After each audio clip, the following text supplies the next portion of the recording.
Hello, my name is Jess, and today I'm going to be discussing the books I read in January. Once again, happy healthy new year, and if you're on the East Coast right now, I hope you are loving the snow. I am. So the first book that I finished in January, actually the first two books I finished in January, are both graphic novels. So the first one is Snapdragon by Kat Lay. I can't explain to you the feelings of joy I felt reading this book. I mentioned in a previous video how The Prince and the Dressmaker graphic novel by Jen Wang was like a warm hug. This gave me the exact same feelings. I think it might take The Prince and the Dressmaker's place as my favorite like YA graphic novel. Maybe they're tied, but I was a little surprised because I think I found it in the juvenile section, but they do curse a couple times in it, so I was like, oh. But anyway, it is the story of this girl who lives in this town where there's like an urban legend of this supposed witch that lives in the town, and she meets this so-called witch and learns about her life and her work and discovers some crazy things and magic, and oh my god, it's just the most amazing thing in the world. I think the themes in it and a lot of the story was so important for young audiences, so I'm so happy it was included. There was a transgender main character, is a lesbian couple within the book. All of the themes are just absolutely amazing and heartwarming, and it is so sweet and so fun. I laughed and it was a blast. Oh my god, I flew through it in like 20 minutes. It was the best thing ever. The next graphic novel that I finished was Meg, Jo, Beth, and Amy, a modern graphic retelling of Little Women by Ray Terciero. I don't know if you know this, but I am obsessed with Little Women in all of its forms. A local Girl Scout troop could be putting on a puppet interpretation and I'd be like, okay, I want front row seats. There's something about the story and about the characters I just love, and the movie changed my life and it's one of my favorite books, so I was so excited to read this graphic modern retelling that I think is supposed to be for the 150th anniversary of Little Women. It is the sweetest story. It perfectly, in my opinion, puts Little Women in a more modern setting, and I think the themes of the book are so timeless that it just works so easily and so well in a modern tale. Characters are way more modern, stories are a little bit more modern. We might get a gay Joe, I don't want to spoil, but God bless that. So anyway, I loved it. It was so sweet and the art was beautiful. Same with Snapdragon. Okay, the next book I finished in January was The Office, The Untold Story of the Greatest Sitcom of the 2000s by Andy Green. I don't know if I would consider The Office the greatest sitcom of the 2000s, but whatever. But yeah, so this book is like, it's so little from the author. Like there is some from the author, but it's mostly compiled of just a bunch of interviews and quotes from the crew, cast, writers, everyone from The Office.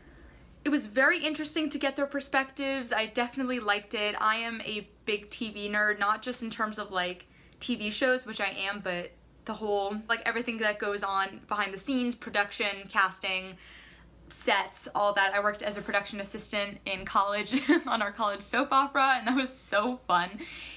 And I actually took a class in college called The History of Television, which I loved, and it gave me all that like nerdy shit that I love about TV. So this was like kind of like that, and I liked it a lot. The only the only thing is like the writers, when the writer spoke, I was like, shut the fuck up. They have such a god complex, which I feel like I know about TV writers, but they really thought they were the greatest people in the world. And like, The Office is a great show. I love it. But sometimes I was like, all right, calm down a bit. But I think The Office was a good show to be analyzed in this way for me, because it's a show that I like and that I'm interested in, but it's not a show where I put it to too much of a pedestal where learning all the secrets and learning all the things that go into it would sort of like kill the magic for me. For instance, like I don't think I'd want to read a book about the making of Schitt's Creek, for instance. Like that's one of my favorite shows in the world, and if I heard any criticism about it, I just don't think I'd be able to handle that, and I don't want the magic to be broken. I think that's why I personally didn't go into television as a career, because I really don't want to be disillusioned, and I like the magic of TV, and I don't want to learn too much about it so that it breaks the whole point of TV, which is like, you know, the escapism and the entertainment. I don't want to just be watching a show and because now that I'm gonna watch The Office, I'm gonna be like, okay, that was a decision for this reason, and that was a decision, which is very interesting, and I really like it. So that's why I think it was a good show for me to do this for, because that is a show I can do that with, whereas other shows that I like too much, I feel like I don't want to have too much knowledge about it, which I know is interesting, which I know is different for some people. Some people, like, the minute they finish a show, want to look up everything about the characters, everything about their lives, etc., like the actors. But for me, that like sort of breaks, I'm gonna use the magic for like the 80th time, but yeah. But it was still very interesting, and some of the quotes were funny. I think my favorite cast members who had quotes in it were Kate Flannery, who plays Meredith, and Creed, who plays Creed. He was so funny, and I loved hearing about everything that went into it. It was cool. The next book I finished in January was Everything I Never Told You by Celeste Ng, which was a 180-degree turn in terms of tone. This story follows a Chinese-American family in the 1970s. The oldest daughter / second born, her name is Lydia, and she is found dead, drowned at the bottom of the lake behind their house. That's like first paragraph of the first chapter, and the rest jumps from the perspectives of all the different people in the family, and basically goes through their lives and basically how we got up into this point. And it's called, I'm gonna spoil a little bit for a second, it's called Everything I Never Told You, which you find out quickly because no one fucking talks to each other. Not a single character talks to each other, and I get that's the message, because it's like, be honest with people or they might drown. Not really, but basically it's just like, be honest and communicate your feelings with other people. And I guess the other message is, if you're a parent, don't put your entire baggage onto your kids and giving them expectations that they can't live up to. It deals with a lot of interesting topics like race and adolescence and family dynamics. Celeste Ng, oh, it's by Celeste Ng, by the way.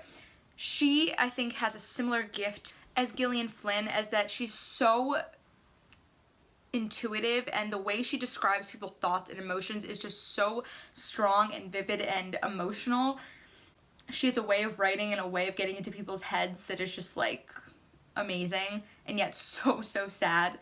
I find stories like this to be sadder / scarier than books like Gillian Flynn writes, the same way I find that like Criminal Minds is scarier than like The Vampire Diaries, because there's something about the realism, even though it's not too realistic, but of Criminal Minds versus like Vampire Diaries, you're watching and you're like, okay, vampires aren't real, not to spoil, but vampires aren't real.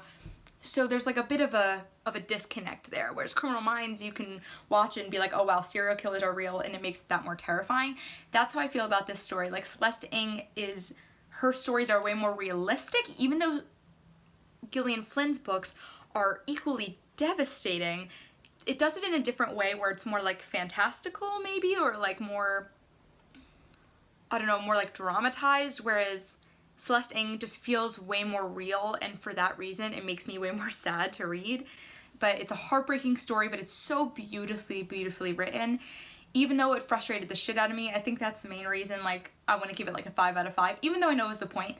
I couldn't deal with the frustration of listening to these characters and knowing all the crappy things they were doing and wanting to yell at them constantly, like, don't do this, and like, I guess, and that is the point, and it's the fact that we have all these different perspectives so we can see that. If we just have one protagonist, then you don't really get the other perspective, so you're in that protagonist's head the whole time, and you're like sort of following their logic, like, this is right, I should be doing this.